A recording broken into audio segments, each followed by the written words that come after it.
Hello everyone, welcome to our YouTube platform chemical educators. ये है आपका बॉन्डिंग का दूसरा लेक्चर। यहाँ पे हम आज आयनिक बॉन्ड के बारे में बात करेंगे। उसके साथ साथ हम बात करेंगे इंटरमॉलिक्यूलर फोर्स ऑफ अट्रैक्शन, जैसे कि हाइड्रोजन बॉन्डिंग, उसके बाद आयन डाइपोल इंटरेक्शन और वैन डेर वाल्स फोर्स के बारे में। स्टार्ट करते हैं क्लास।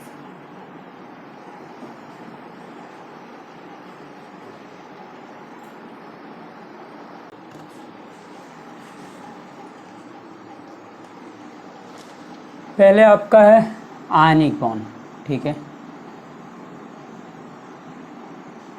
आयनिक बॉन्ड क्या है? It is the electrostatic force of attraction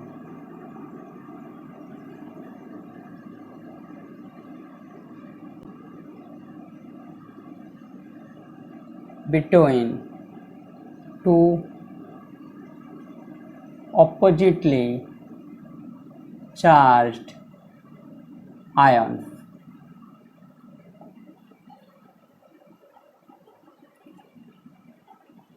Ion is formed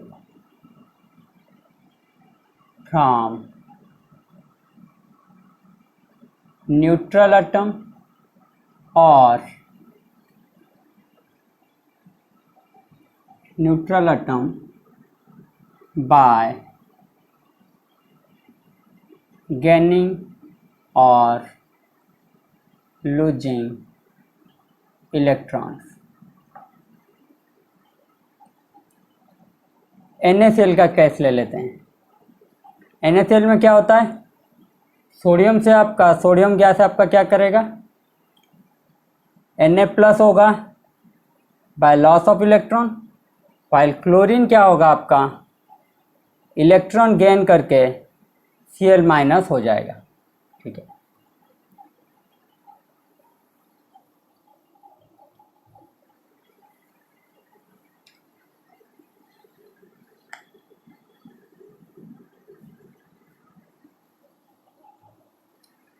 अब आ जाते हैं condition for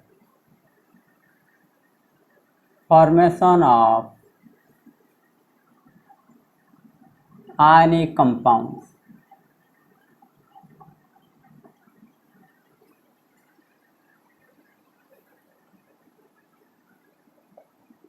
electronegativity should be large between two combining element। NaCl में क्या हो रहा था?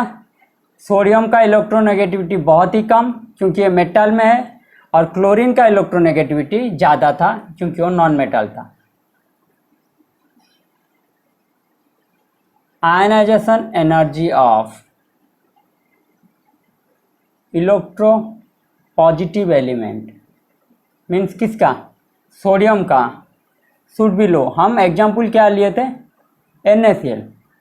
तो उसी को ही अगर आप एग्जाम्पल लेंगे तब भी आपको पता चल जाएगा इलेक्ट्रोनेगेटिविटी जो दो एटम के बीच हो रहा है, कंबाइनिंग एटम के बीच इलेक्ट्रोनेगेटिविटी ज़्यादा होना चाहिए, आयनाइजेशन एनर्जी क्या होना चाहिए?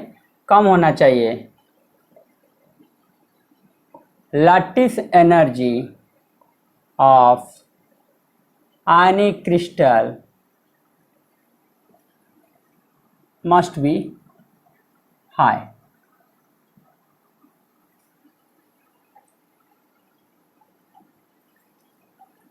उसके बाद बात करते हैं properties.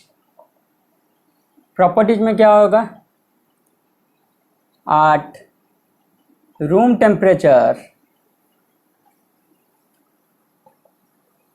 ionic compounds either exist in solid और in solution, ठीक है। रूम टेम्परेचर में क्या करेगा, सॉलिड में रहेगा या फिर सॉल्यूशन में रहेगा, but not in gaseous state. MSQ में इस टाइप का क्वेश्चन पूछ सकता है कि रूम टेम्परेचर में आयनिक कंपाउंड किस में रहेंगे, सॉलिड में रहेंगे या फिर सॉल्यूशन में रहेंगे, लेकिन गैसियस स्टेट में क्या करेंगे, नहीं रहेंगे।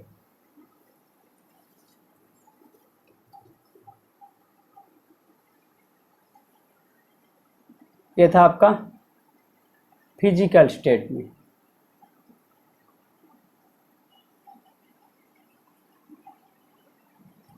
प्रॉपर्टीज में पहला था आपका फिजिकल स्टेट, पहला प्रॉपर्टी था आपका फिजिकल स्टेट, ठीक है।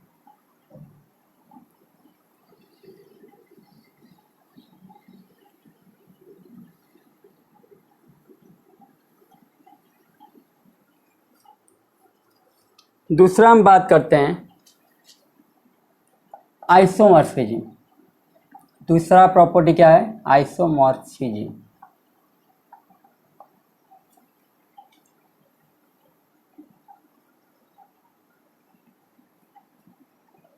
Simple ionic compound don't show isomorphism.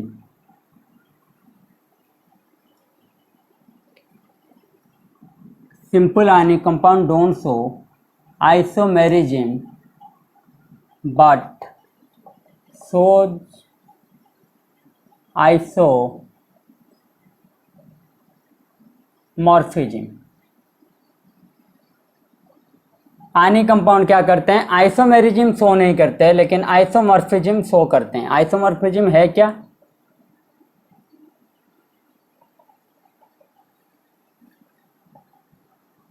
Simple सी भाषा में बात करें तो सिमिलर क्रिस्टल स्ट्रक्चर, इनको ही बोलते हैं हम आइसोमॉर्फिज्म। एग्जाम्पल क्या है आपका, ऑल अलार्म्स so isomorphism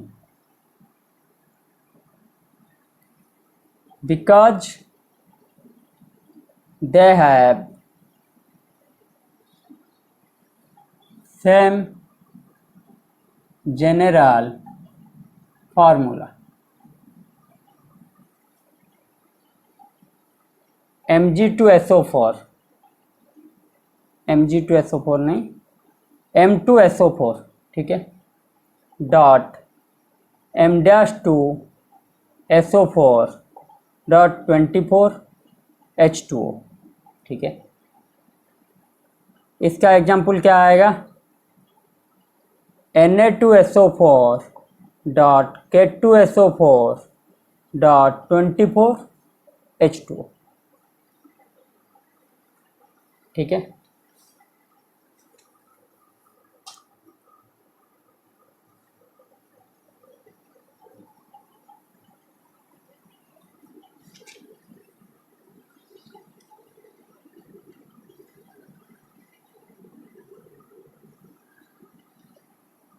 अब आ जाते हैं इलेक्ट्रिकल कंडक्टिविटी। थर्ड पॉइंट है आपका electrical conductivity.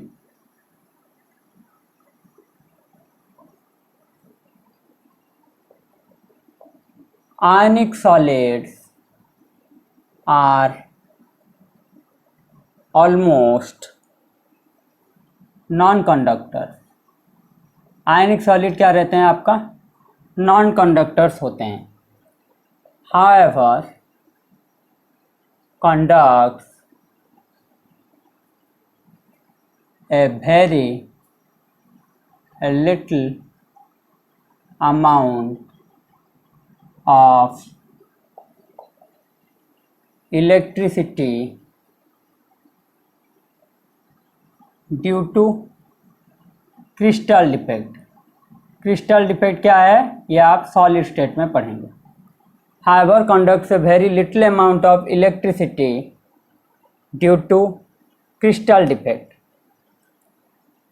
All ionic solids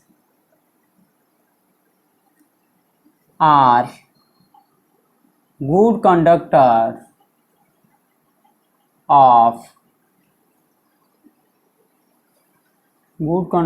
of electricity in molten state.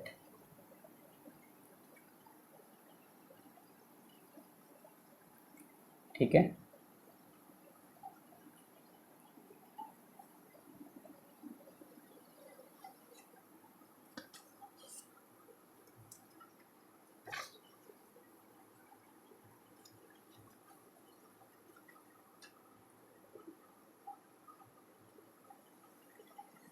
H forms liquid state by heating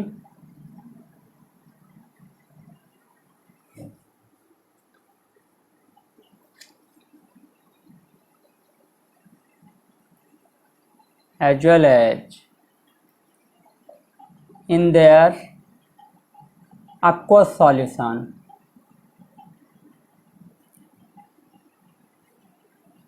Because they are free to move. Ionic compounds क्या करते हैं? आयनिक solid good conductor of electricity रहते हैं molten state में. Molten state किसको क्या बोला जाएगा? Form liquid state by heating. Molten state, अगर लिक्विड स्टेट को हीट कर देंगे वो जो स्टेट आएगा उसको बोला जाएगा मोल्टेन स्टेट. उसके साथ साथ एक्वस सॉल्यूशन में भी गुड कंडक्टर ऑफ इलेक्ट्रिसिटी रहते हैं because they are free to move. ठीक है, उसके बाद आते हैं मेटालिक बॉन्ड में.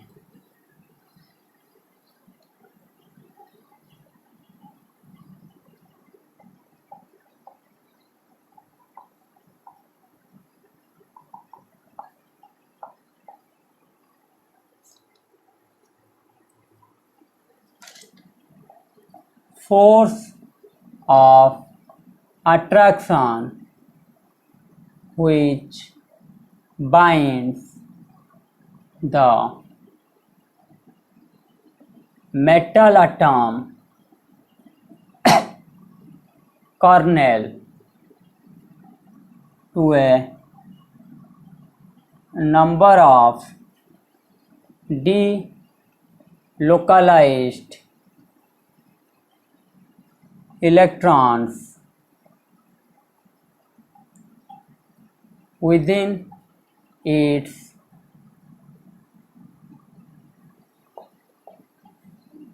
sphere of influence. Metallic bond में क्या रहता है? Force of attraction which binds metal atom kernel to a number of delocalised electron within its sphere of influence. ठीक है, कॉर्नेल क्या होगा आपका? Positive ion. तो अगर इलेक्ट्रॉन सी मॉडल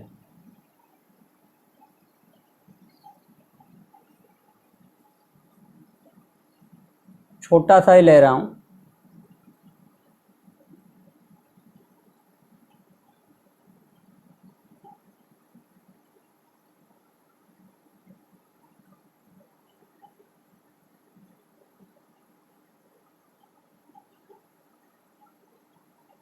पीरियोडिक में मैं आपको पढ़ा चुका हूं. मेटालिक बॉन्ड में क्या रहते हैं? एटम सिर्फ टच करके ही रहते हैं. स्पीयर दोनों का ओवरलैप नहीं होगा कोवैलेंट बॉन्ड की तरह. ठीक है, अगर ये पॉजिटिव है negative, positive negative, positive negative, negative positive, negative positive, negative positive, negative positive, negative positive, negative positive, negative positive, negative positive, negative positive. ठीक है, तो ये आपका क्या आ जाएगा? सी ऑफ इलेक्ट्रॉन्स, ये आपका क्या आ जाएगा? कॉर्नेल. पॉजिटिव आयन को क्या बोला जाता है? कॉर्नेल। ठीक है, तो अब प्रॉपर्टीज ऑफ मेटल के बारे में बात करेंगे। ठीक है, इसको ये भी बोल सकते हैं हम, positive ions emerged in A sea of electrons. Positive ions immersed in a sea of mobile electrons.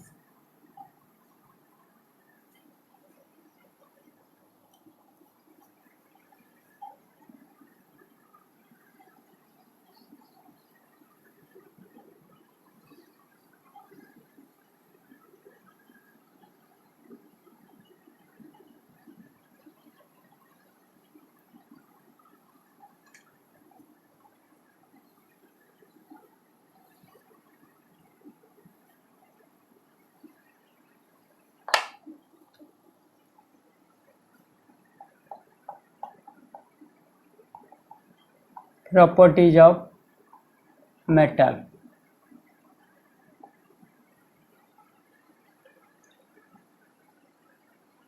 High electrical and thermal conductivity. ठीक है, मेटल का क्या होता है? High electrical and thermal conductivity, bright lustre, malleability, ductile and high tensile strength. तीसरा आपका आएगा larger the number of metallic bonds, stronger is the metallic bonding. metallic bond क्या होगा? number of valence electron in an atom.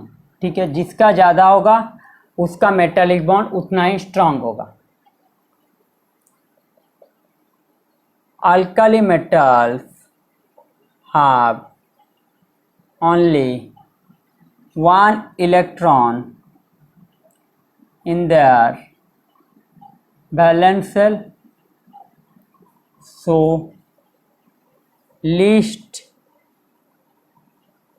Metallic bonding, while d electrons have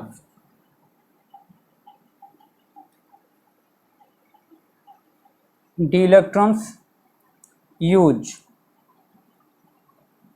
their n-1 d orbital for bond formation. That's why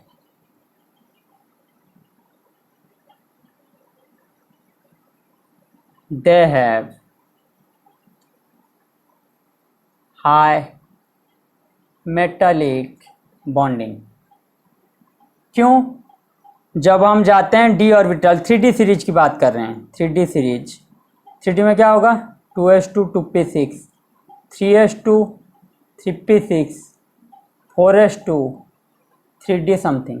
ठीक है, तो ये जो D orbital होगा ना, ये 4s के साथ साथ, 4s में तो 2 है, उसके साथ साथ ये डी ऑर्बिटल भी बॉन्डिंग में पार्टिसिपेट करते हैं, बॉन्ड फॉर्मेशन में। इसलिए डी ऑर्बिटल का क्या रहता है? सबसे ज़्यादा metallic bonding. Hence d orbitals d electrons have high melting point. d electron का क्या रहता है? सबसे ज़्यादा मेल्टिंग पॉइंट रहता है। ठीक है,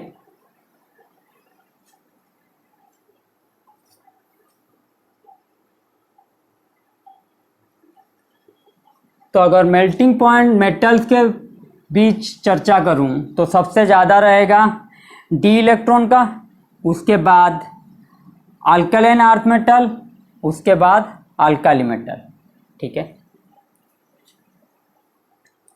radius of metallic bond, radius of metallic bond. ठीक है। Smaller the radius of atom, smaller is the bond length, hence greater is the bond strength। जितना रेडियस छोटा बॉन्ड लेंथ इतना उतना ही कम, और बॉन्ड लेंथ कम तो न्यूक्लियस के पास ही रहेगा, तो बॉन्ड स्ट्रेंथ क्या रहेगा, सबसे ज़्यादा रहेगा। ठीक है। ये था आपका पूरा का पूरा मेटल का प्रॉपर्टी। अब आ जाते हैं covalent character in ionic compounds.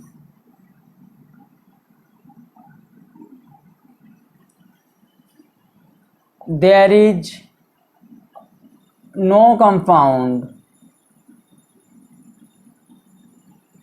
that has 100% ionic character।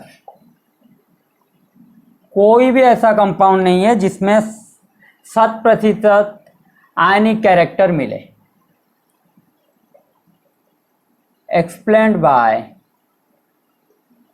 Covalent character ionic compound में एक्सप्लेन किससे किया जाता है, फाजेंस रूल से। ठीक है। तो फाजेंस रूल क्या है समझ लेते हैं। इस साइड लिखेंगे हम काटायन, इस साइड लिखेंगे हम आनायन। ठीक है। काटायन आपका होना चाहिए स्मॉल साइज, मोर चार्ज। आनायन आपका होना चाहिए लार्ज साइज और चार्ज भी ज़्यादा रहना चाहिए। तीसरा आपका आएगा pseudo inert gas configuration of cation, pseudo inert gas configuration of cation. ठीक है। ये आपका फाजेंस रूल है जो आपको समझना है। स्मॉल साइज होना चाहिए काटायन, चार्ज ज़्यादा रहना चाहिए, और स्यूडो नोबेल गैस कॉन्फ़िगरेशन जो होगा काटायन उसका फाजेंस रूल के हिसाब से क्या होगा, ज़्यादा होगा। उसके बाद आनायन क्या होना चाहिए, लार्ज साइज, मोर चार्ज होना चाहिए। तो पहला फैक्टर देखते हैं हम पोलराइजेशन। पहला फैक्टर क्या देखते हैं हम, polarisation.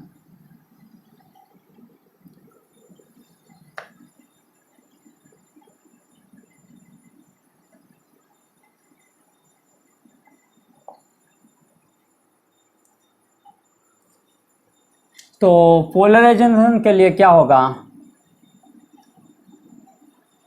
Size of cation inversely proportional to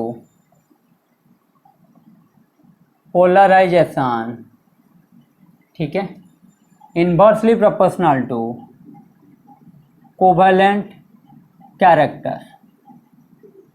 अगर cation का साइज बड़ा तो कोवेलेंट कैरेक्टर कम, अगर cation का साइज छोटा तो कोवेलेंट कैरेक्टर ज़्यादा। हम क्या देख रहे हैं, कोवेलेंट कैरेक्टर आयनिक कंपाउंड में कितना है। तो मैंने cation के साइड आपको क्या लिखा था, स्मॉल साइज लिखा था। तो अगर स्मॉल साइज cation होगा उसका कोवेलेंट कैरेक्टर ज़्यादा रहेगा।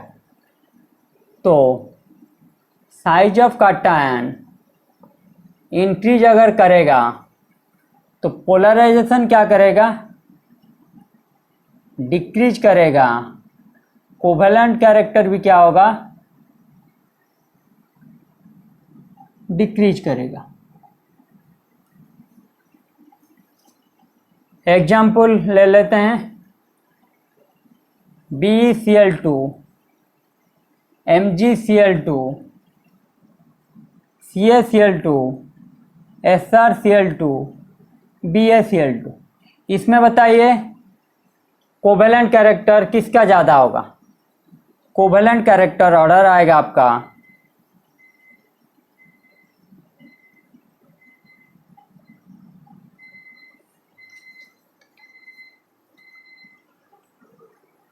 ये आपका आएगा कोवेलेंट कैरेक्टर ऑर्डर, क्योंकि इसका साइज छोटा तो कोवेलेंट कैरेक्टर ज़्यादा।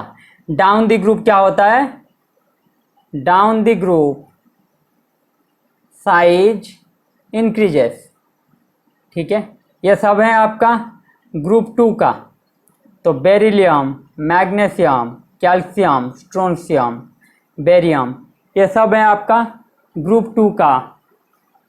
तो जितना नीचे आएंगे साइज बढ़ेगा तो कोवेलेंट कैरेक्टर क्या होगा, घटेगा।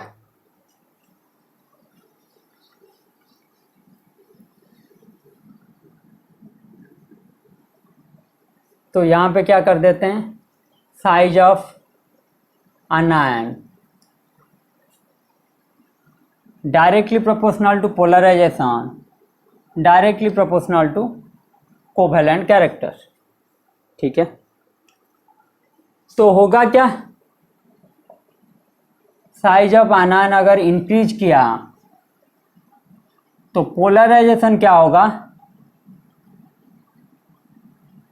इंक्रीज करेगा, कोवेलेंट कैरेक्टर भी इंक्रीज करेगा।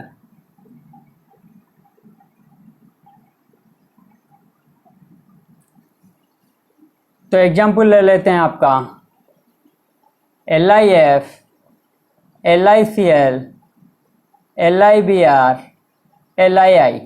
ये देखिए कैटायन पार्ट आपका सेम है तो आनायन पार्ट आपका डिफरेंट है। ठीक है, आनायन पार्ट आपका डिफरेंट है। डाउन द ग्रुप हमें क्या पता है, fluorine, chlorine, bromine, iodine. Size क्या होता है, size down the group size increases. तो आनायन का साइज जिसका ज़्यादा उसका कोवेलेंट कैरेक्टर क्या होगा, ज़्यादा। तो कोवेलेंट कैरेक्टर क्या आ जाएगा, LiI का सबसे ज़्यादा। कोवेलेंट कैरेक्टर क्या आएगा, LiI का सबसे ज़्यादा।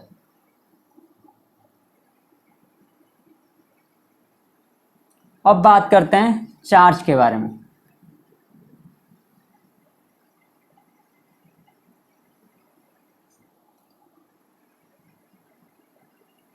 चार्ज ऑफ आयन और कैटायन, ठीक है, एंड कैटायन। तो होगा क्या,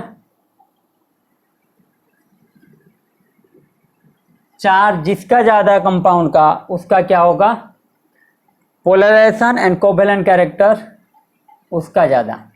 NaCl, MgCl2, AlCl3। तो बताइए मुझे कोवेलेंट कैरेक्टर किसका ज़्यादा होगा।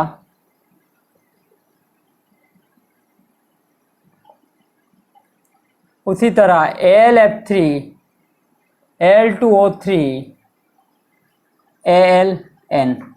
ठीक है, यहाँ पे देखिए प्लस माइनस, तो चार्ज क्या हुआ 1, कैटायन आयन का चार्ज क्या हुआ, मल्टीप्लाई कर देंगे तो 1, यहाँ पे +2 -2, तो Z प्लस Z माइनस आपका कितना आएगा 4, यहाँ पे +3 -3, तो ये आपका आएगा 9 चार्ज।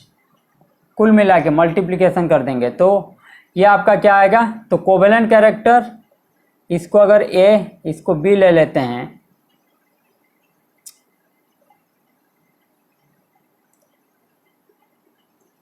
तो कोवेलेंट कैरेक्टर किसका ज़्यादा आएगा, AlCl3 greater than MgCl2 greater than NaCl। ठीक है, और AlF3 के केस में क्या होगा,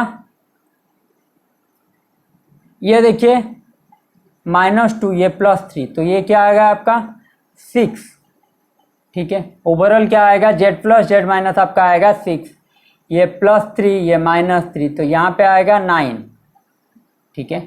तो यहाँ पे -1 + 3, तो यहाँ पे आएगा 3।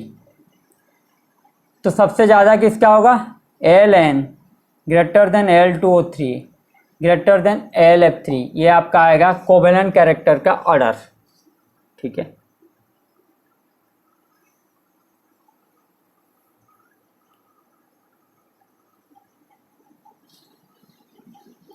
उसके बाद हम आ जाते हैं स्यूडो नोबेल गैस कॉन्फ़िगरेशन के हिसाब से क्या होता है।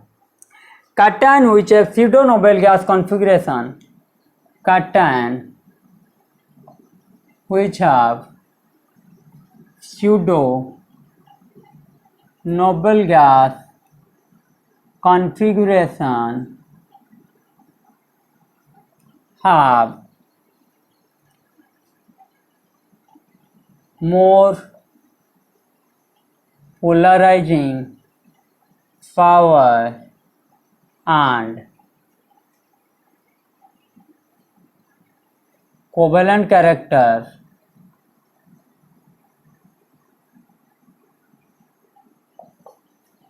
then नोबेल गैस कॉन्फ़िगरेशन, ठीक है। नोबेल गैस कॉन्फ़िगरेशन में जो होता है, अगर स्यूडो नोबेल गैस कॉन्फ़िगरेशन हम मिल जाए हमें, तो स्यूडो नोबेल गैस कॉन्फ़िगरेशन का ज़्यादा पोलराइजिंग पावर आएगा एंड कोवेलेंट कैरेक्टर आएगा।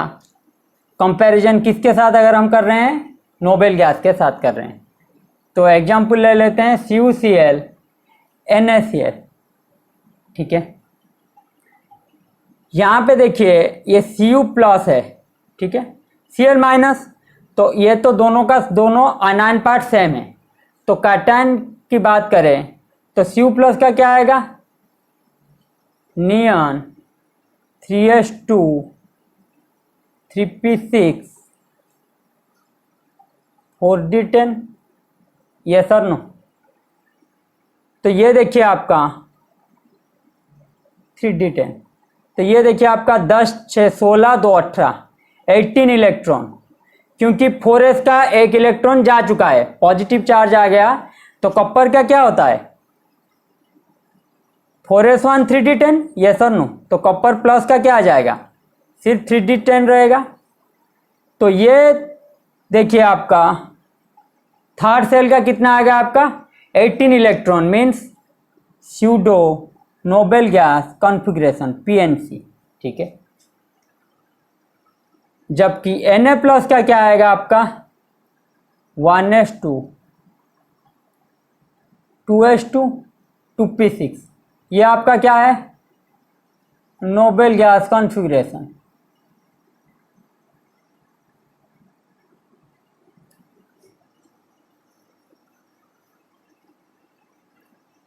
यहाँ पे देखिए 4s इलेक्ट्रॉन नहीं है, तो ये स्यूडो नोबेल गैस कॉन्फ़िगरेशन होगा। वहाँ पे देखिए, वहाँ पे जो भी इलेक्ट्रॉन जा रहा है 3s से जा रहा है, तो ये वो आपका होगा नोबेल गैस कॉन्फ़िगरेशन। तो CuCl का आपका ज़्यादा रहेगा NaCl से कोवेलेंट कैरेक्टर।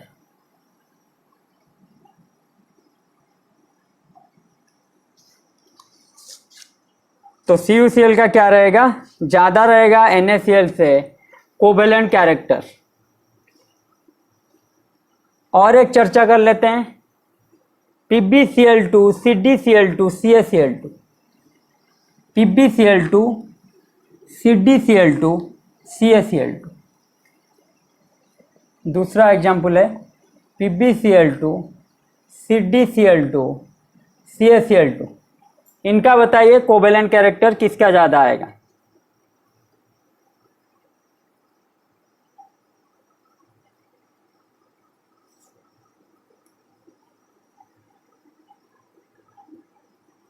क्लोरीन तो आपका सेम है, सभी के पास क्लोरीन सेम है, तो कैटायन की पार्ट हम देखेंगे। Pb आपका क्या आएगा xenon 4f14 5d10 6s2 6p2 5d10 6s2 6p2, ठीक है। तो Pb2 प्लस आपका क्या आ जाएगा, P से चला जाएगा इलेक्ट्रॉन, आउटर इलेक्ट्रॉन जाएगा आपका, तो 5d10 6s2, ठीक है। CdCl2 का क्या आएगा आपका,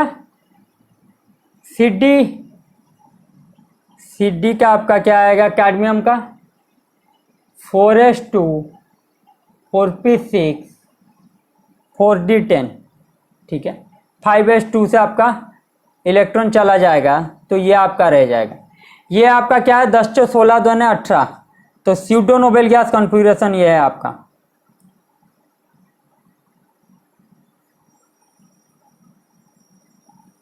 लेकिन स्यूडो नोबेल गैस कॉन्फ़िगरेशन तो है, लेकिन यहाँ पे क्या हो रहा है देखिए, यहाँ पे F का और D का पोर सील्डिंग इफेक्ट हो रहा है।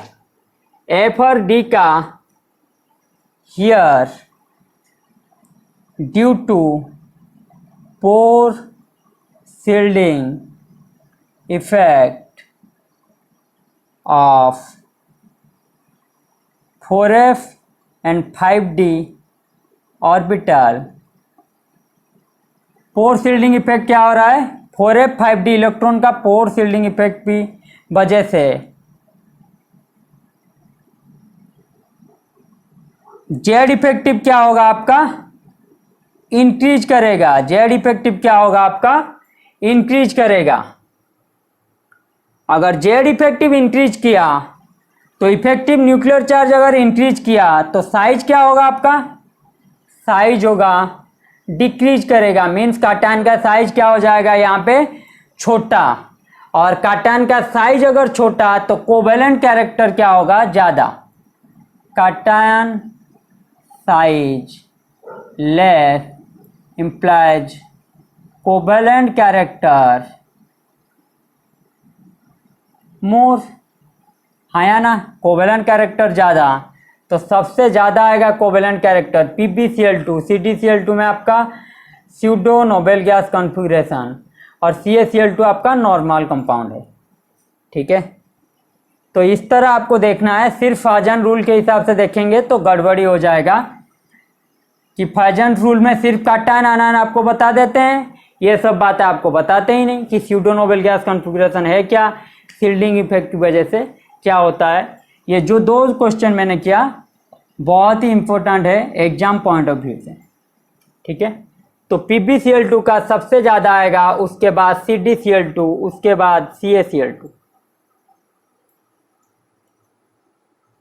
अब आ जाते हैं सॉल्युबिलिटी के ऊपर, फाजन रूल को लेके अब बात करते हैं सॉल्युबिलिटी के बारे में।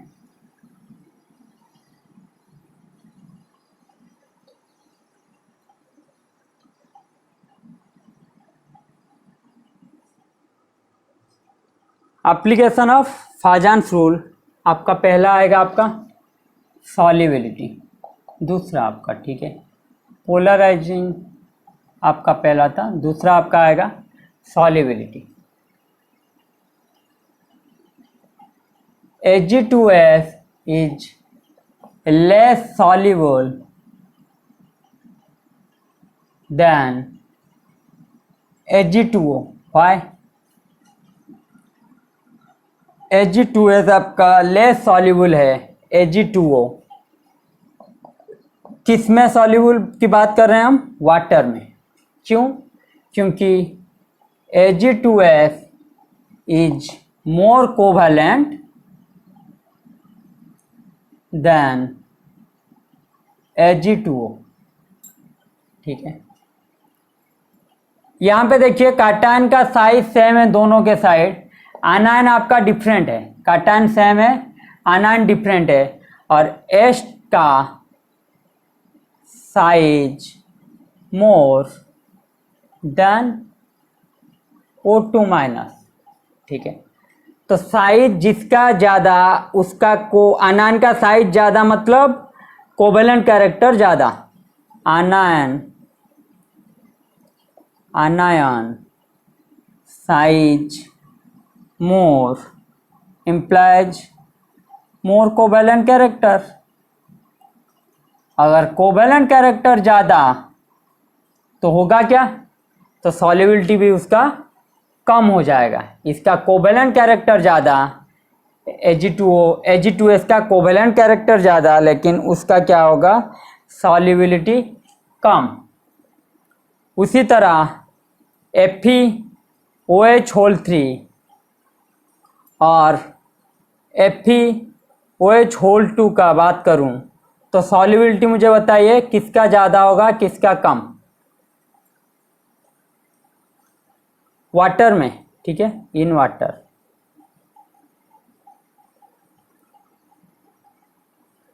क्या होगा, FeOH3 का सॉल्युबिलिटी कम होगा FeOH2 के मुकाबले, क्योंकि यहाँ पे FeOH3 है तो यहाँ पे +3 ऑक्सीडेशन स्टेट, यहाँ पे +2, तो +3 चार्ज और +2 चार्ज, यहाँ पे चार्ज ज़्यादा, तो इसका क्या होगा, कोवेलेंट कैरेक्टर ज़्यादा, चार्ज ज़्यादा तो कोवेलेंट कैरेक्टर ज़्यादा। अगर कोवेलेंट कैरेक्टर ज़्यादा तो सॉल्युबिलिटी क्या होगा, कम। कोवेलेंट कैरेक्टर ज़्यादा तो सॉल्युबिलिटी क्या होगा, कम आपका, ठीक है। तो सॉल्युबिलिटी क्या होगा, यहाँ पे लिख लेते हैं, solubility inversely proportional to covalent character. तो जिसका कोवेलेंट कैरेक्टर ज़्यादा उसका सॉल्युबिलिटी क्या होगा, कम।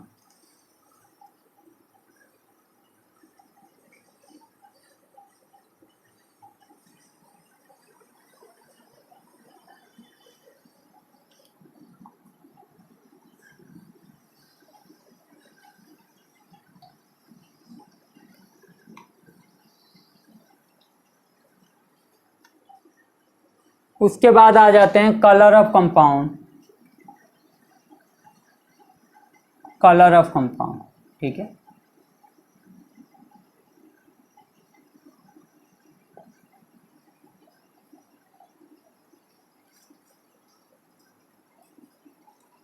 आनायन साइज मोर, क्या होगा, मोर पोलराइज्ड।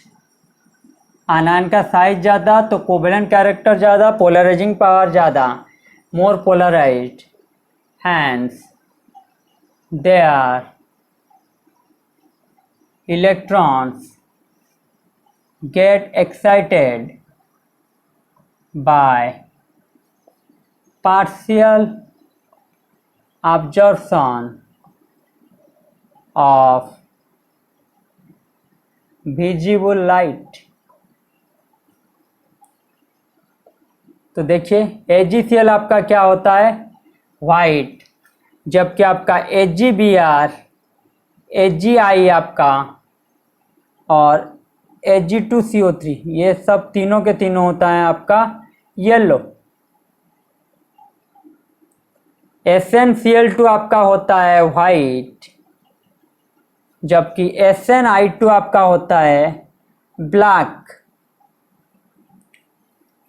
PbCl2 आपका होता है वाइट, जबकि आपका PbI2 होता है आपका येलो। PbI2 आपका क्या होगा, येलो, ठीक है। तो आनायन का साइज ज़्यादा होगा तो मोर पोलराइज्ड होंगे। अगर मोर पोलराइज्ड होंगे उनका इलेक्ट्रॉन क्या करेगा, एक्साइट हो जाएगा विजिबल लाइट में, तो कलर क्या होगा आपका, चेंज होगा।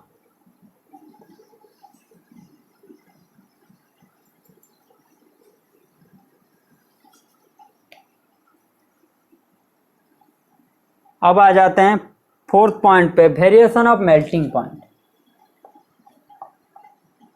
Variation of melting point.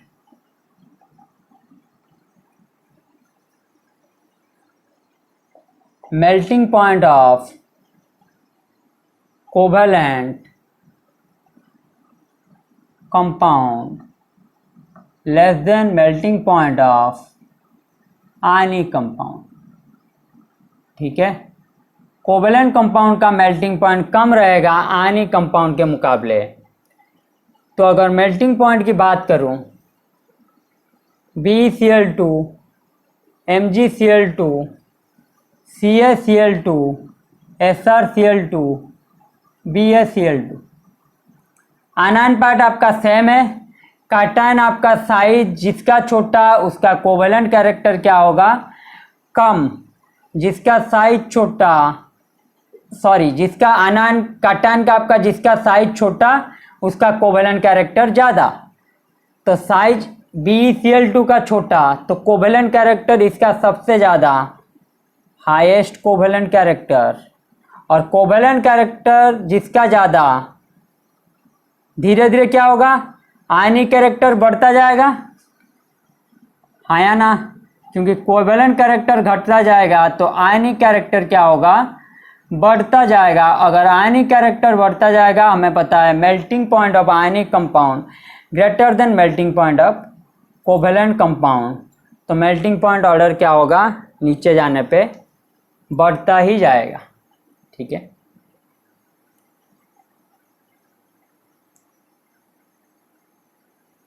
तो ये दोनों आपका जनरली रहते हैं कोवेलेंट, ये तीन आपका रहते हैं आयनिक।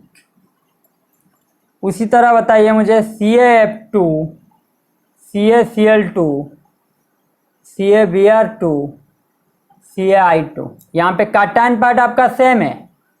आनायन का जिसका साइज बड़ा उसका क्या होगा, कोवेलेंट कैरेक्टर बड़ा। अगर कोवेलेंट कैरेक्टर ज़्यादा तो कोवेलेंट कैरेक्टर ज़्यादा तो आयनिक कैरेक्टर वहाँ पे क्या होगा, कम। तो नीचे जाने पे आयनिक कैरेक्टर घटता जाएगा। अगर आयनिक कैरेक्टर घटता जाएगा, जिसमें ज़्यादा आयनिक कैरेक्टर कोवेलेंट के मुकाबले, वो होगा आपका क्या, ज़्यादा मेल्टिंग पॉइंट। तो ये आपका आ जाएगा आयनिक। फ्लोरीन है, बार बार बोल रहा हूँ, फ्लोरीन जहाँ पे भी आएगा आप सोच समझ के लगाना। फ्लोरीन है तो आयनिक कैरेक्टर ही आएगा। ठीक है,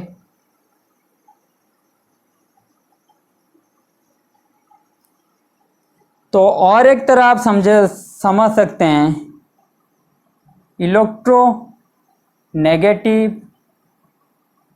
इलेक्ट्रोनेगेटिविटी डिक्रीज अगर करेगा तो क्या होगा आपका, आयनिक कैरेक्टर डिक्रीज करेगा। इलेक्ट्रोनेगेटिविटी अगर आपका डिक्रीज करेगा तो आयनिक कैरेक्टर आपका क्या करेगा, डिक्रीज करेगा। अगर आयनिक कैरेक्टर डिक्रीज करेगा तो कोवेलेंट कैरेक्टर क्या होगा आपका, इंक्रीज करेगा। As simple as that.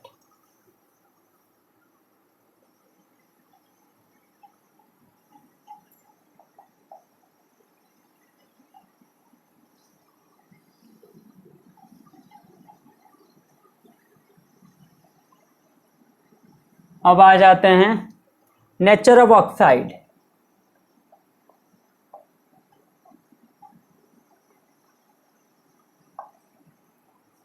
Covalent character increase करेगा तो एसिडिक कैरेक्टर इंक्रीज करेगा, बेसिक कैरेक्टर डिक्रीज करेगा। Covalent character increases implies acidic character क्या होगा आपका, इंक्रीज करेगा, जबकि बेसिक कैरेक्टर क्या होगा आपका, डिक्रीज करेगा। तो अगर बात करूँ Na2O, MgO, Al2O3, SiO2, P2O5, SO3, उसके बाद सल्फर, फ्लोरीन, क्लोरीन, Cl2O7। ठीक है, बताइए मुझे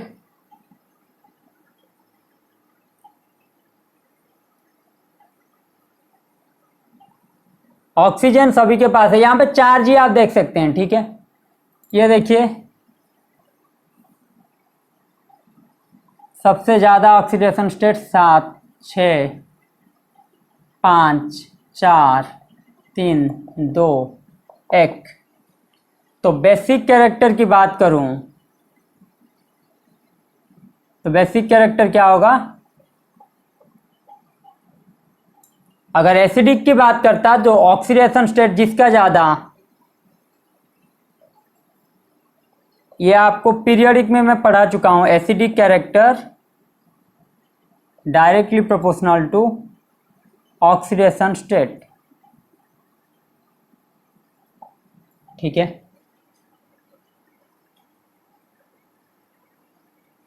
अगर Li2O, Na2O, K2O, Rb2O, इनकी एसिडिक कैरेक्टर की बात करूं तो साइज जिसका छोटा उसका कोवेलेंट कैरेक्टर ज्यादा काटायन का, क्योंकि आनायन पार्ट आपका सेम है।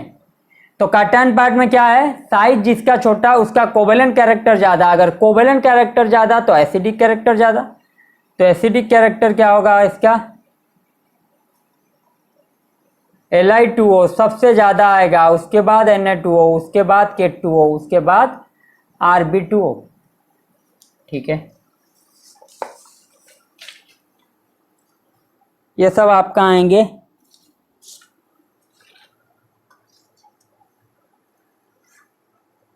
Ionic compound. इतना ही था आपका।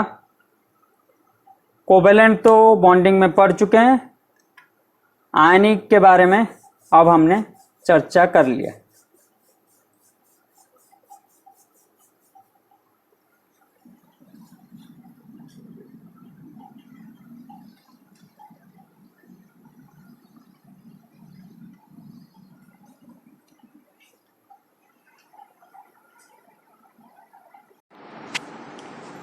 अब बात करते हैं non bonding interaction, intermolecular forces. Non bonding interaction is intermolecular forces. ठीक है,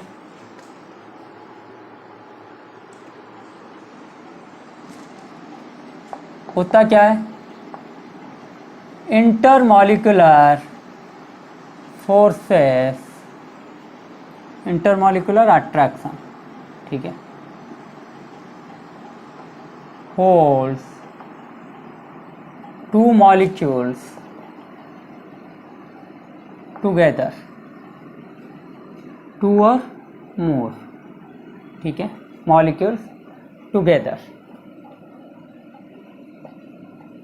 these are weakest chemical forces।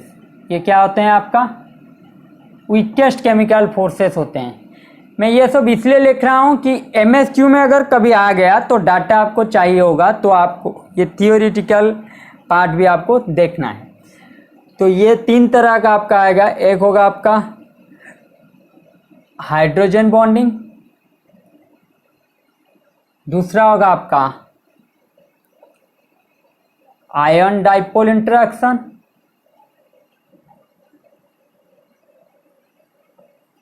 तीसरा होगा आपका वैन डर वाल्स इंटरेक्शन। ठीक है, तो पहले चर्चा हम करेंगे हाइड्रोजन बॉन्डिंग की। पहले किसकी चर्चा करेंगे, हाइड्रोजन बॉन्डिंग की।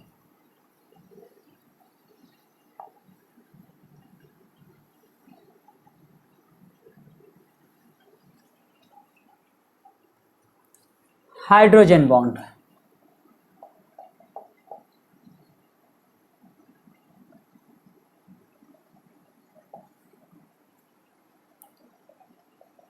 it is the electrostatic force of attraction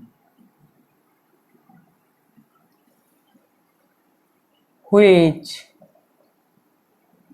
exists between covalently bonded hydrogen atom and most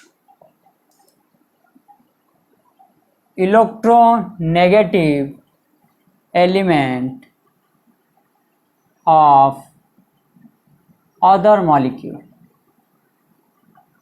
ठीक है, एक मॉलिक्यूल का हाइड्रोजन आटम के साथ दूसरा मॉलिक्यूल का एक मोर इलेक्ट्रोनेगेटिव एलिमेंट अगर जुड़ा तो उसको बोलेंगे हम हाइड्रोजन बॉन्डिंग। तो ये आपका रहा सपोज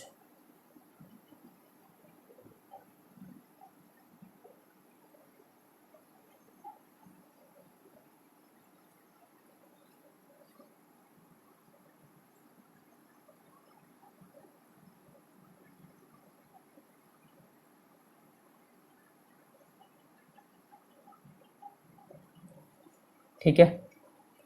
तो कंडीशन आपका हाइड्रोजन बॉन्डिंग के लिए क्या आएगा?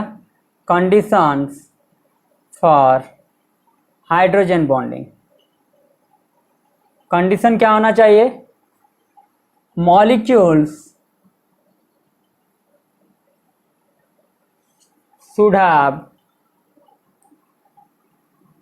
more electronegative element like fluorine, oxygen, nitrogen and sometimes chlorine। ठीक है, लिंक टू हाइड्रोजन। लिंक किसके साथ होना चाहिए? हाइड्रोजन के साथ मोर इलेक्ट्रोनेगेटिव एलिमेंट जुड़ना चाहिए। Size of electronegative element should be smaller.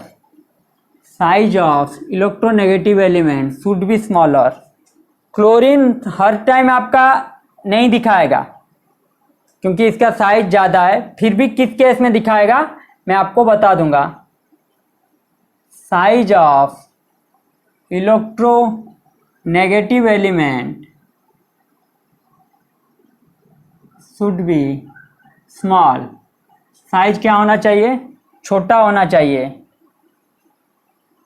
A lone pair must be present over electronegative element. Electronegative element के ऊपर क्या होना चाहिए? लोन पेयर आपका प्रेजेंट होना ही चाहिए। अगर लोन पेयर प्रेजेंट नहीं होगा तो वो हाइड्रोजन बॉन्डिंग नहीं दिखाएगा। तो नेचर क्या रहता है आपका हाइड्रोजन बॉन्डिंग का?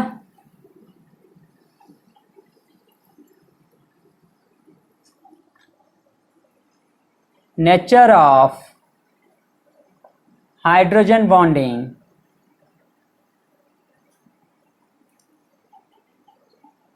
it is very weak electrostatic force of attraction.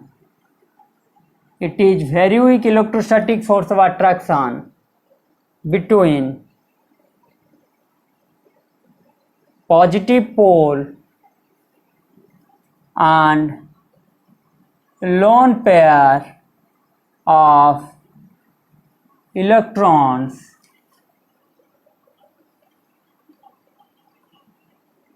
of electronegative element, that is fluorine, nitrogen, oxygen।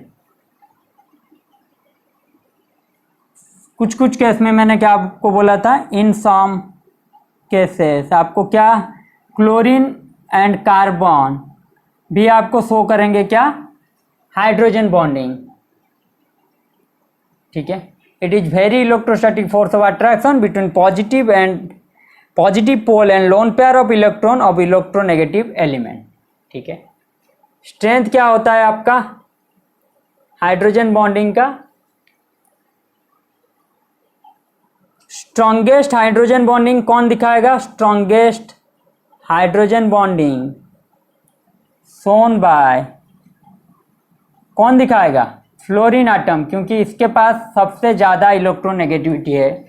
अगर जिसके पास सबसे ज़्यादा इलेक्ट्रोनेगेटिविटी वही दिखाएगा आपका सबसे ज़्यादा strong hydrogen bonding.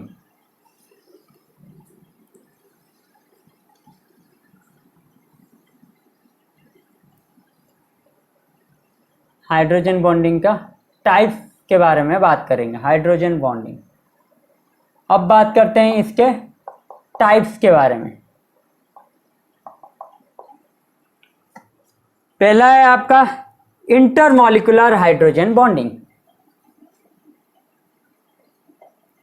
Inter molecular hydrogen bonding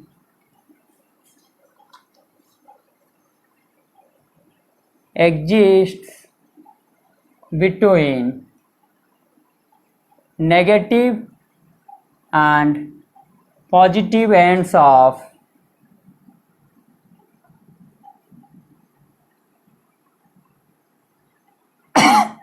different molecule। Intermolecular hydrogen bonding क्या होगा? Exist between negative and positive ends of different molecule of same और डिफरेंट सब्सटेंसेस।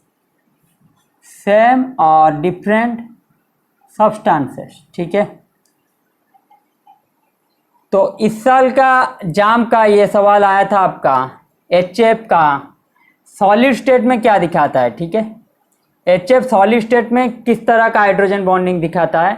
आपका स्ट्रक्चर मैं पहले ही कर चुका हूँ। ये आपका कैसा स्ट्रक्चर आएगा? जिगजैग स्ट्रक्चर, ठीक है। कैसा आएगा आपका? Zigzag structure.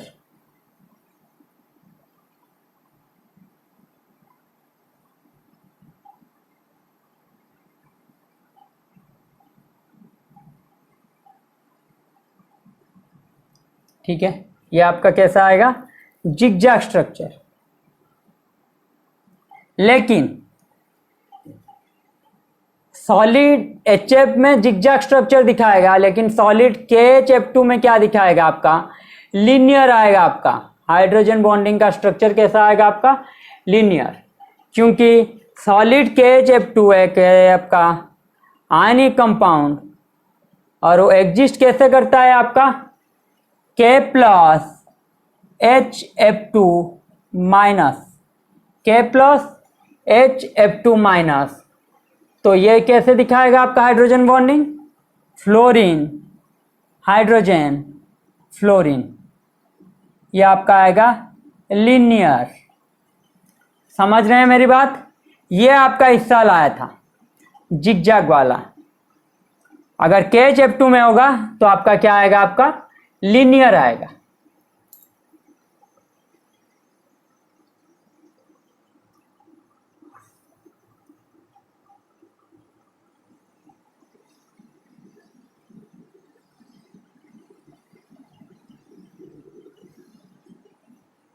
उसके बाद वाटर में कैसा आएगा? इन वाटर, ठीक है। वाटर में तो आपका सिंपल सा ही है,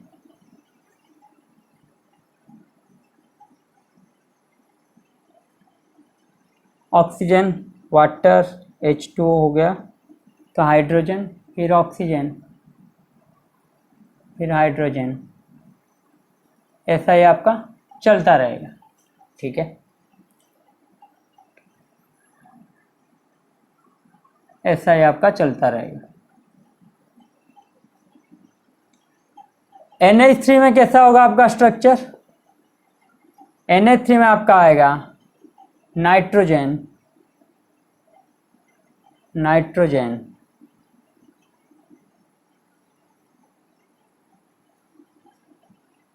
फिर नाइट्रोजन के साथ हाइड्रोजन,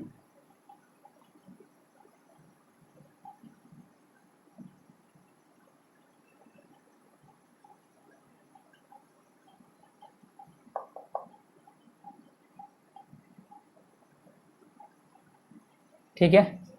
यह आपका आएगा Na3 के साथ। यह सब था आपका इंटरमॉलिक्यूलर हाइड्रोजन बॉन्डिंग। अगर इंट्रा की बात करें टाइप बी में क्या आएगा आपका, intramolecular hydrogen bonding. Intramolecular hydrogen bonding में क्या होगा, exist between hydrogen and electronegative element of same molecule, hydrogen and electronegative element of same molecule, एक ही मॉलिक्यूल में आपका हाइड्रोजन बॉन्डिंग होगा। एग्जाम्पल क्या है आपका, ऑर्थोनाइट्रोफिनॉल। एग्जाम्पल क्या है आपका, ऑर्थोनाइट्रोफिनॉल।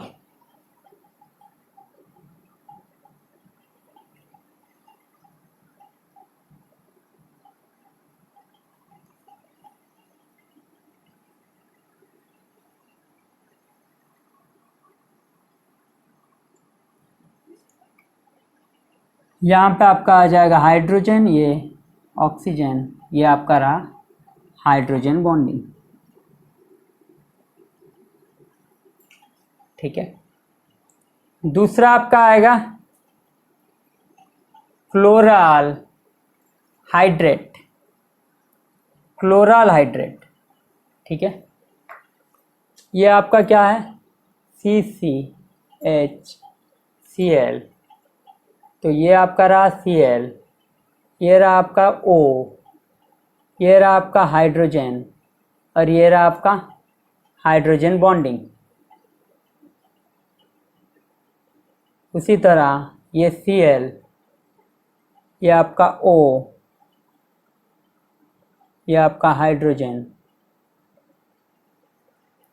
ये क्या होगा आपका हाइड्रोजन बॉन्डिंग। यहाँ पे मोस्ट इंपोर्टेंट क्लोरल हाइड्रेट में यह है 2OH ग्रुप इन 1 कार्बन। ठीक है, 2 OH ग्रुप हैं किसके ऊपर, कार्बन के ऊपर। यहाँ पे हाइड्रोजन और क्लोरीन के बीच क्या होता है आपका hydrogen bonding.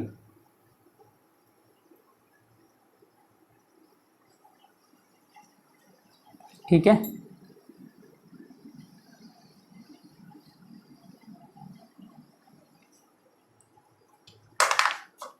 Hydrogen bonding represented by dashed और dotted line.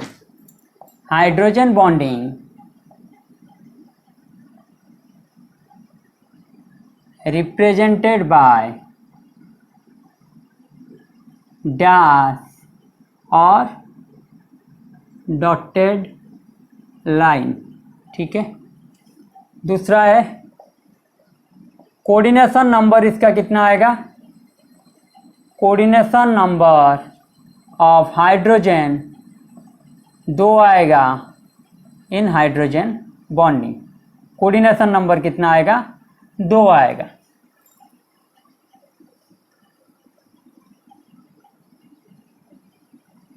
It acts as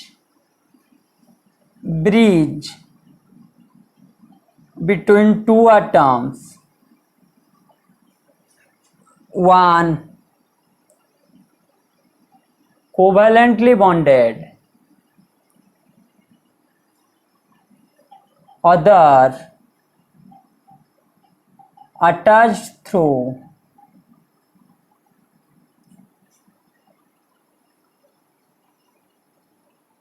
electrostatic force called hydrogen bonding.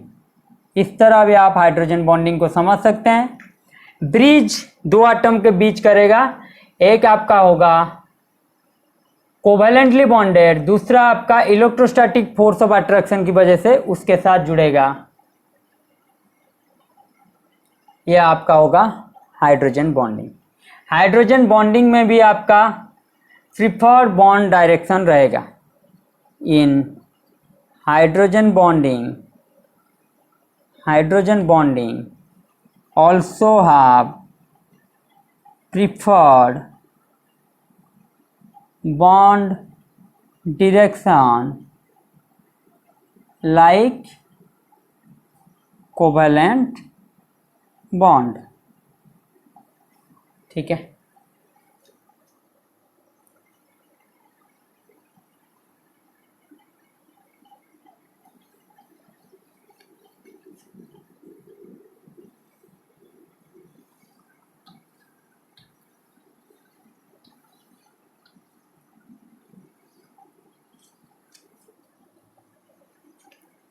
Liquid water में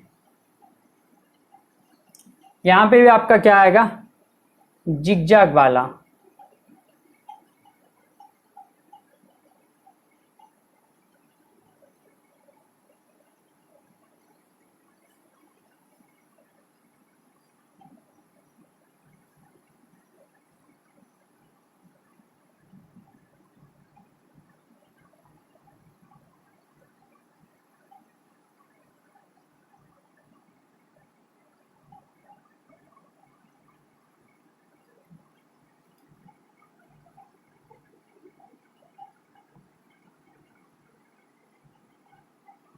ठीक है।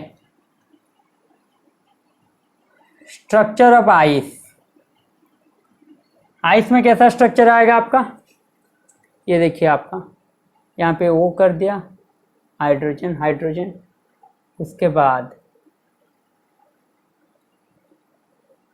ये आपका O, हाइड्रोजन हाइड्रोजन, ये आपका O, हाइड्रोजन हाइड्रोजन, ये आपका O,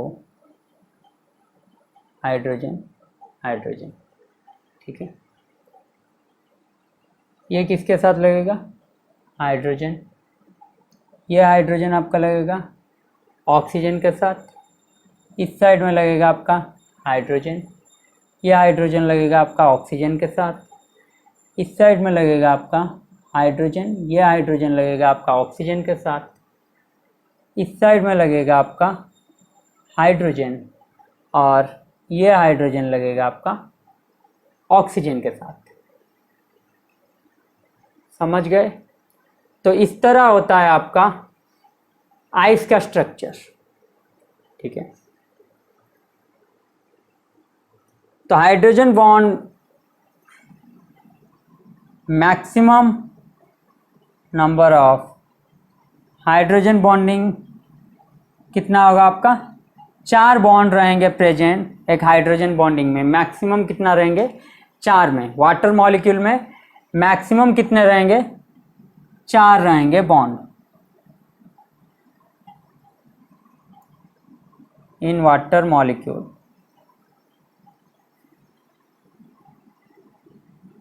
maximum number of hydrogen bonding कितना रहेगा आपका, 4।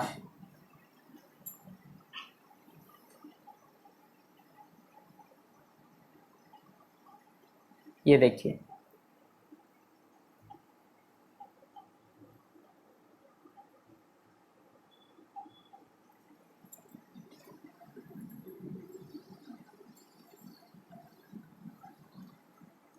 ice crystallizes, ice crystallizes in a hexagonal unit cell with each oxygen atom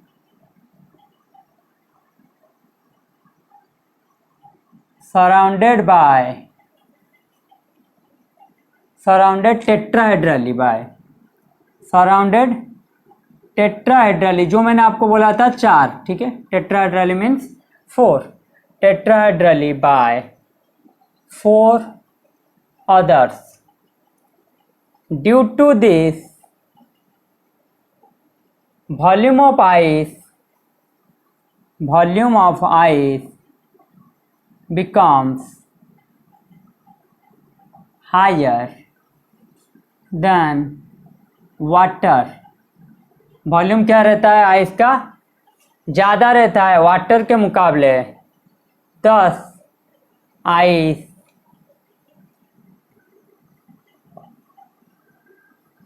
becomes lighter than water. Density decreases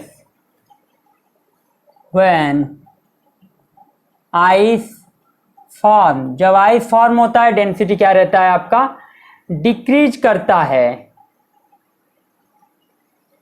When ice melts, density increases but up to 4 degree centigrade. जब ice formation होता है density decrease करता है, जब ice melt होता है density increase करता है, लेकिन कब तक, 4 डिग्री टेम्परेचर तक डेंसिटी इंक्रीज करता है. After this intermolecular hydrogen bonding, after this intermolecular hydrogen bonding between water molecule breaks. क्या होता है, इंटरमॉलिक्यूलर हाइड्रोजन बॉन्डिंग क्या होता है, टूट जाता है. तो होता क्या है, हैंस वॉल्यूम इंक्रीजेस अगेन. तो वॉल्यूम क्या होता है, फिर से इंक्रीज करना शुरू करता है. And density decreases again. तो अगर वॉल्यूम इंक्रीज करना शुरू करेगा तो डेंसिटी क्या होता है, डिक्रीज करना शुरू करता है, क्योंकि हाइड्रोजन बॉन्ड टूट जाता है. इसलिए होता क्या है, ice floats in water.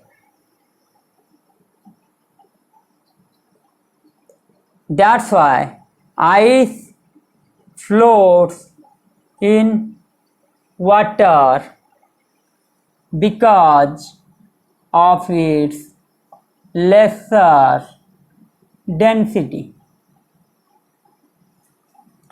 than water. Ice क्या होता है, फ्लोट करता है वाटर में.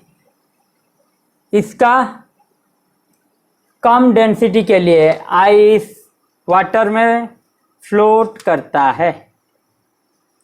समझे मेरी बात, आइस क्यों वाटर में फ्लोट करता है. पहले इसका वॉल्यूम क्या होगा,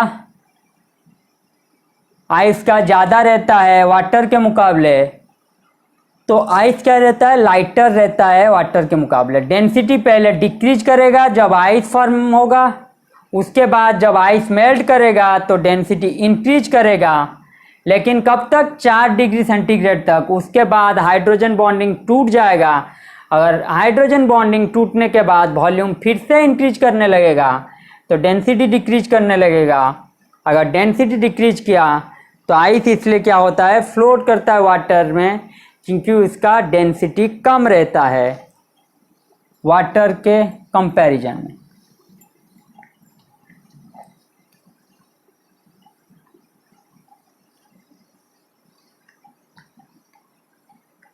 ठीक है.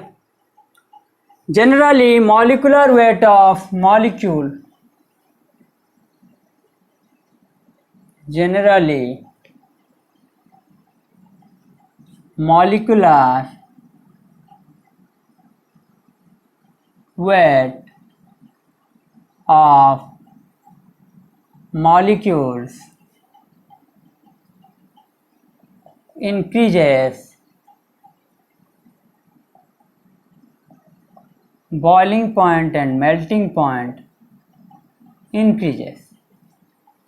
बट अगर मॉलिक्यूलर वेट इंक्रीज करता है तो मेल्टिंग पॉइंट बॉइलिंग पॉइंट क्या करता है, इंक्रीज करता है. But hydrides don't show this trend. Hydride में क्या होता है, ये ट्रेंड फॉलो नहीं होता, क्योंकि यहाँ पे हाइड्रोजन बॉन्डिंग आ जाता है. तो अगर H2S H2O, H2S, H2SC, H2T बात करता तो क्या होना चाहिए था? बॉइलिंग पॉइंट इसका होना चाहिए था वाटर का सबसे कम होना चाहिए था, लेकिन होता क्या है? होता यह है कि वाटर का ये आपका हो गया थियोरिटिकली आपका क्या होना चाहिए था? सबसे ज़्यादा टेलुरियम का होना चाहिए था, लेकिन होता क्या है? सबसे ज़्यादा होता है वाटर का, उसके बाद आता है टेलुरियम, उसके बाद सेलेनियम, उसके बाद H2S। यहाँ पे क्या रहता है? ड्यू टू हाइड्रोजन बॉन्डिंग इसका बॉइलिंग पॉइंट क्या रहेगा? ज़्यादा। मेल्टिंग पॉइंट भी लगभग ज़्यादा ही रहते हैं इन सभी के, ठीक है। तो जहाँ पे बॉइलिंग हाइड्रोजन बॉन्डिंग आएगा उनका मेल्टिंग पॉइंट बॉइलिंग पॉइंट क्या रहेगा? ज़्यादा रहेगा। वहाँ पे आप मॉलिक्यूलर वेट को देख के नहीं लगाएंगे, कुछ मॉलिक्यूल लिख देता हूँ, आप याद रखना। वाटर बॉइलिंग पॉइंट, ठीक है। Water greater then H2T, H2SC, oxygen, sulphur, selenium, tellurium. उसके बाद HF, HI, HBr, HCl। यहाँ पे लेकिन NH3 सबसे ज़्यादा नहीं आएगा, NH3 दूसरे में आएगा, ठीक है। डाटा के बेस पे मैं लिख रहा हूँ। यहाँ पे देखिए सेकेंड पीरियड का सबसे ज़्यादा है, लेकिन यहाँ पे NH3 सबसे ज़्यादा नहीं है, SbH3 से कम है। उसी तरह SnH4, GH4, SiH4, उसके बाद CH4 आएगा, क्योंकि यहाँ पे मॉलिक्यूलर वेट लग गया। देखिए सबसे ज़्यादा मॉलिक्यूलर वेट इसका, तो इसका बॉइलिंग पॉइंट सबसे ज़्यादा। CH4 में नो हाइड्रोजन बॉन्डिंग, यहाँ पे हाइड्रोजन बॉन्डिंग नहीं होता, ठीक है। Hydrogen bonding, hydrogen bonding, hydrogen bonding, ठीक है।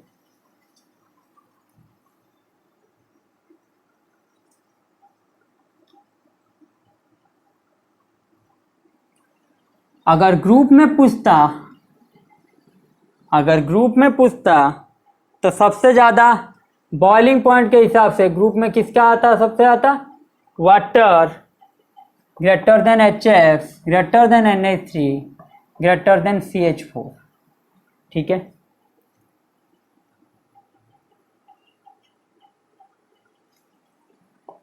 ड्यू टू intermolecular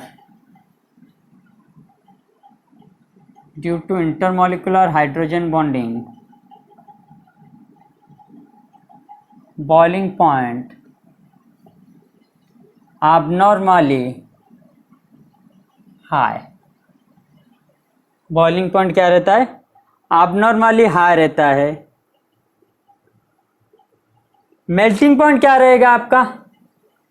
इनका मेल्टिंग पॉइंट देखिए, मेल्टिंग पॉइंट रहेगा वाटर का, उसके बाद रहेगा HF का नहीं रहेगा, उसके बाद रहेगा NH3 का, उसके बाद रहेगा HF का, उसके बाद रहेगा CH4 का।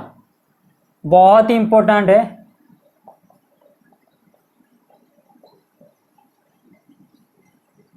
यहाँ पे देखिए हाइड्रोजन बॉन्डिंग नहीं हो रहा है, तो ये तो सबसे लिस्ट। जिनके बीच हाइड्रोजन बॉन्डिंग हो रहा है, मैंने आपको लिखा था फ्लोरीन का सबसे ज़्यादा स्ट्रॉन्गेस्ट हाइड्रोजन बॉन्डिंग, लेकिन यहाँ पे देखिए वाटर का ज़्यादा रह रहा है, ठीक है। तो कंपेरेबल साइज है, तो जिसका मैं लिख रहा हूँ इस ऑर्डर को आप फॉलो करना।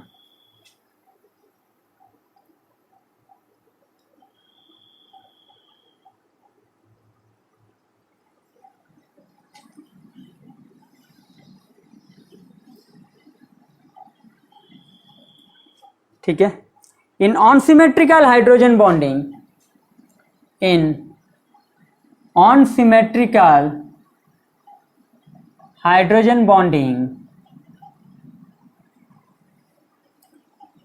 Hydrogen atom is not midway between two molecule. Unsymmetrical hydrogen bonding में हाइड्रोजन बीच में नहीं रहेगा. एग्जाम्पल ले लेते हैं ClH Cl माइनस. ठीक है, इसका ये स्ट्रक्चर क्या आएगा आपका, लीनियर आएगा. बट हाइड्रोजन इज नॉट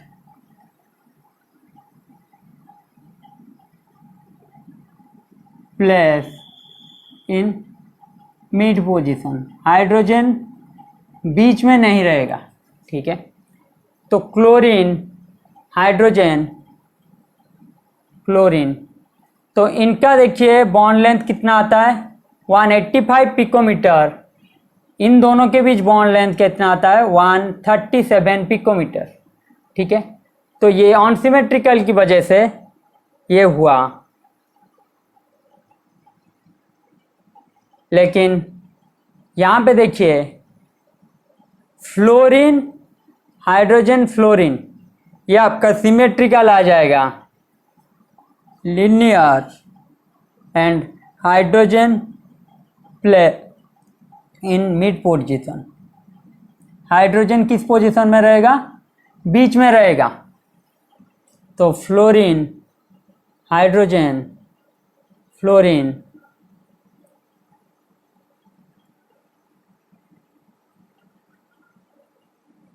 तो ए बी अगर डिस्टेंस हुआ तो ए इक्वल टू बी. ठीक है, ये भी बहुत ज़्यादा इम्पोर्टेंट है. अगर आपको पूछे कि HCl माइनस में बॉन्ड लेंथ क्या दोनों हाइड्रोजन क्लोरीन का बॉन्ड लेंथ सेम होगा, तो आंसर आएगा नो. लेकिन FHF में दोनों HF का बॉन्ड लेंथ क्या होएगा आपका, सेम आएगा. लेकिन Cl HCl में सेम नहीं आएगा.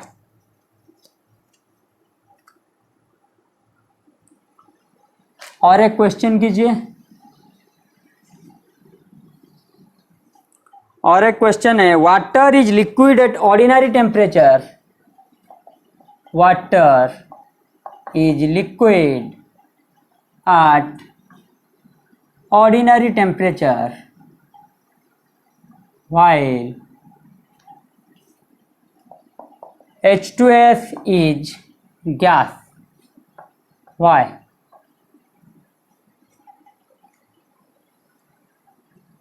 Although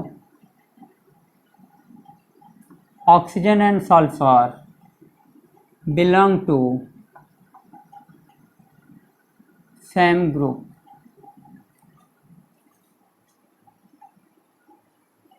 वाटर में क्या रहता है आपका, हाइड्रोजन बॉन्डिंग. H2S में क्या होता है आपका, नो हाइड्रोजन बॉन्डिंग. यस और नो. क्यों यहाँ पे, due to small size and high electronegativity of oxygen. ठीक है, वाटर में. तो हाइड्रोजन बॉन्डिंग की वजह से क्या होता है, मॉलिक्यूल के बीच molecular association takes place.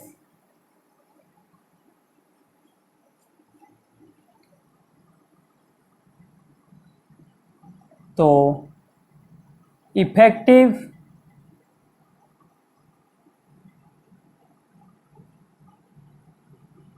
Molecular weight increases. Hydrogen bonding की वजह से क्या होता है, इफेक्टिव मॉलिक्यूलर वेट इंक्रीज करेगा. अगर मॉलिक्यूलर वेट इंक्रीज करेगा तो बॉइलिंग पॉइंट इंक्रीज करेगा. तो वाटर क्या रहेगा, लिक्विड रहेगा रूम टेम्परेचर में. ठीक है, वाटर क्या रहेगा, लिक्विड रहेगा रूम टेम्परेचर में,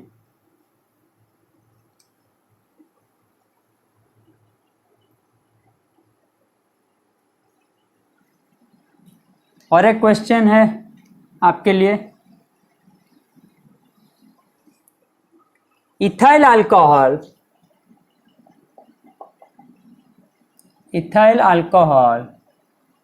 and diethyl ether both have same molecular weight. Ethyl alcohol and diethyl ether both have same molecular weight. Then why ethyl alcohol has higher boiling point? क्यों ethyl alcohol में high boiling point होता है? दोनों का molecular weight same है। देखिए ethyl alcohol आपका C2H5OH, जबकि इथाइल ईथर डाईइथाइल ईथर था ना, डाईइथाइल ईथर CH3OCH3। यहाँ पे क्या होता है आपका हाइड्रोजन बॉन्ड प्रेजेंट रहता है, हाइड्रोजन बॉन्ड है यहाँ पे, लेकिन यहाँ पे हाइड्रोजन बॉन्ड नहीं है, हाइड्रोजन बॉन्डिंग यहाँ पे नहीं है। तो हाइड्रोजन बॉन्डिंग प्रेजेंट है, इसलिए high boiling point due to hydrogen bonding. High boiling point क्यों रहता है? क्योंकि हाइड्रोजन बॉन्डिंग के लिए हाई बॉइलिंग पॉइंट रहता है।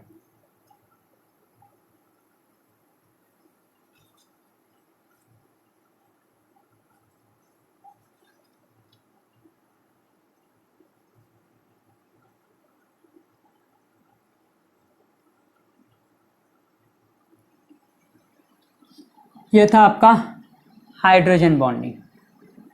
अब आते हैं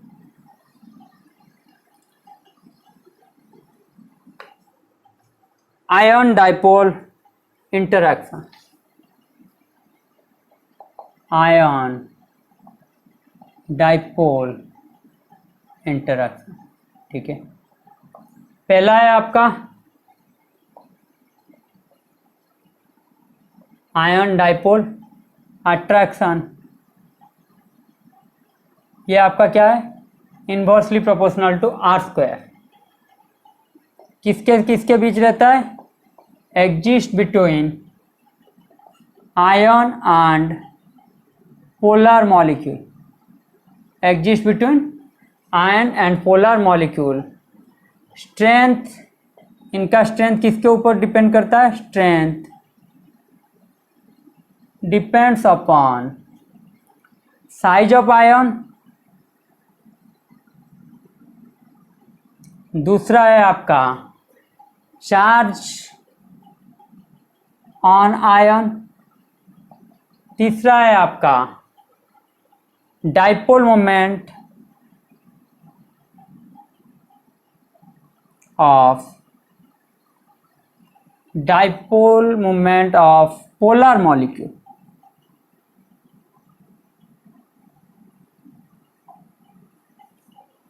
तो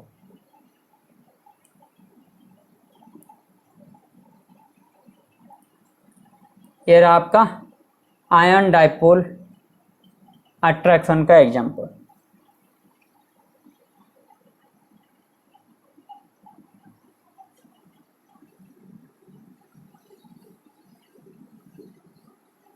अब बात करते हैं dipole dipole attraction. Dipole dipole attraction, ये क्या रहेगा आपका? Inversely proportional to R³।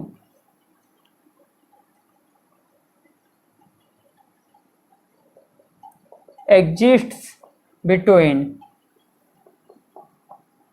polar molecule and its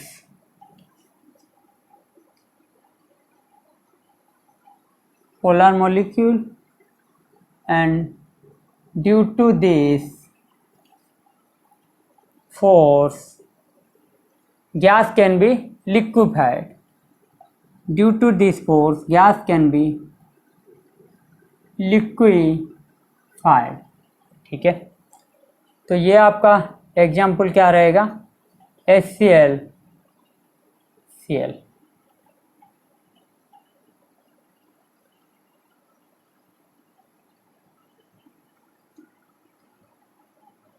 उसके बाद आएगा आपका सी में ion induced dipole. Ion induced dipole ये आपका आएगा inversely proportional to R cube. Exist between ion and non polar molecule.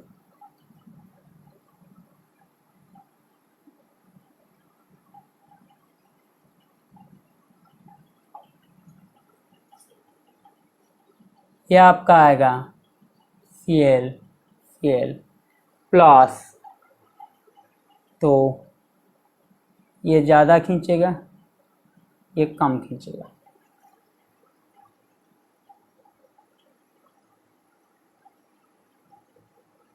Example याद रखना और उसका रेडियस किसके कहाँ पे एग्जिस्ट करता है ये सब आपको याद रखना है.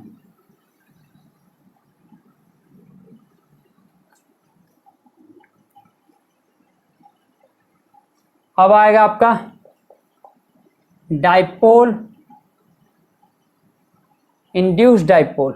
डाइपोल इंड्यूस्ड डाइपोल ये आपका आएगा inversely proportional to R⁶. Exist between polar and non polar molecule. Exist किसके साथ, पोलर नॉन पोलर मॉलिक्यूल के साथ होता है. तो HCl ये भी आपका आएगा Cl. वहाँ पे क्या था, डाइपोल डाइपोल अट्रैक्शन में क्या था, HCl. यहाँ पे क्या है, HCl प्लस माइनस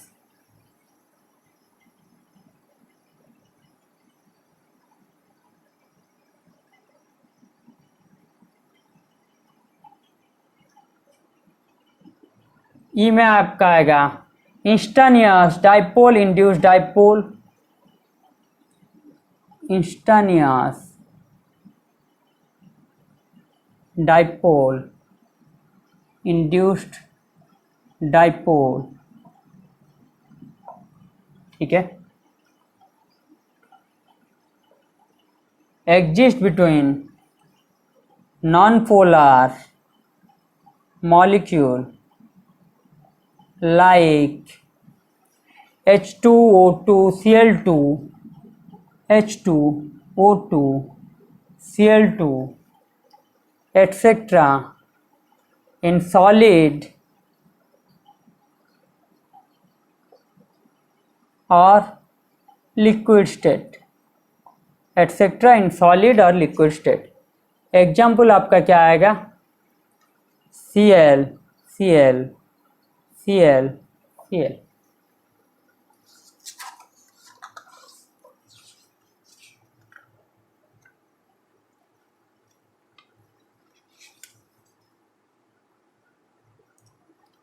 तो रिलेटिव स्ट्रेंथ इन सभी का लिख लेते हैं.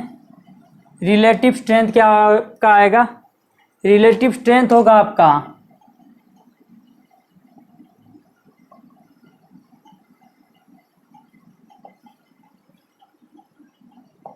आयन डाइपोल सबसे ज़्यादा, उसके बाद डाइपोल, उसके बाद ion induced dipole, ion induced dipole, उसके बाद डाइपोल इंड्यूस्ड डाइपोल, उसके बाद इंस्टानियस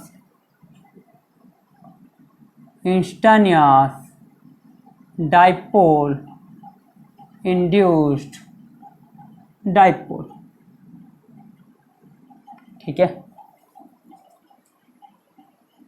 आखिर में आपका van der Waals force of interaction आएगा।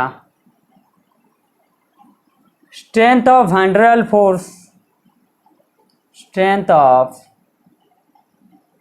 Van der Waals force directly proportional to आपका क्या आएगा,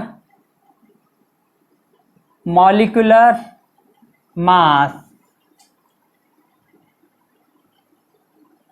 van der Waals force directly proportional to क्या होगा, बॉइलिंग पॉइंट। क्योंकि मॉलिक्यूलर मास जिसका ज़्यादा बॉइलिंग पॉइंट उसका ज़्यादा, तो van der Waals force, strength of van der Waals force directly proportional to molecular mass, van der Waals force directly proportional to boiling point.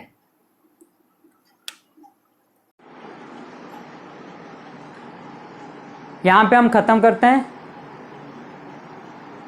तो next class में हम पढ़ेंगे आपका डाइपोल मोमेंट, उसके साथ साथ bond order up to 20 electron.